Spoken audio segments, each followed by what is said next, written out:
Mission Mangalam અભિયાન હેઠળ મહિલા સશક્તિકરણની નવી દિશા મળી રહી છે। અરવલ્લી જિલ્લાના સાઠંબા તાલુકાના રામપુરા કંપા ગામમાં કાર્યરત જય ગાયત્રી સખી મંડળની બહેનો પરંપરાગત લેપડ આર્ટ અને હસ્તકલા દ્વારા આત્મનિર્ભર બની રહી છે। માટી અને કાચની ઝીણવટભરી લીપણ કલાને કેનવાસ અને લાકડાના બોર્ડ ઉપર ઉતારી આધુનિક સ્વરૂપ આપીને બહેનો શહેરોમાં પણ લોકપ્રિયતા મેળવી રહી છે। હિંચકા એટલે કે ઝૂલા, તોરણ, વોલ હેંગિંગ અને સુશોભિત ટ્રે જેવી વિવિધ ચીજવસ્તુઓનું ઉત્પાદન કરીને તેઓ દર મહિને સ્થિર આવક મેળવી રહી છે। જિલ્લા ગ્રામ વિકાસ એજન્સી દ્વારા માર્ગદર્શન અને મેળાઓમાં સ્ટોલની સુવિધા મળતા બહેનોને સીધો બજાર મળી રહ્યું છે। એટલે કે રામપુરા કંપામાં હાલ 5 સખી મંડળ કાર્યરત છે, જેમાં અંદાજિત 50 મહિલાઓ વિવિધ ગૃહ ઉદ્યોગ પ્રવૃત્તિઓ સાથે જોડાઈ આર્થિક રીતે સશક્ત બની છે। વોકલ ફોર લોકલના મંત્રને સાકાર કરતી સાઠંબાની આ નારી શક્તિ આજે સમગ્ર જિલ્લામાં પ્રેરણા સ્ત્રોત બની છે।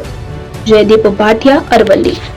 મારું નામ સ્તુતિ દેવાંશ પટેલ છે। હું રામપુરા કંપાની વતની છું। તાલુકો સાઠંબા, જિલ્લો અરવલ્લી છે।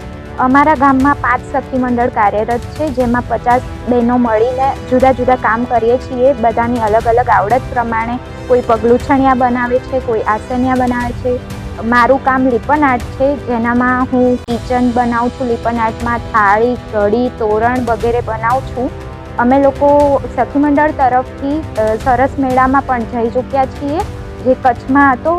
અમે ડિસેમ્બરમાં જ કચ્છનો સરસ મેળો અટેન્ડ કર્યો હતો, જેમાં અમારું ખૂબ સારું રહ્યું હતું અને સરકારે આ સખી મંડળની સુવિધા દ્વારા અમને જે સપોર્ટ કર્યો તે બદલ હું સરકારની આભારી છું।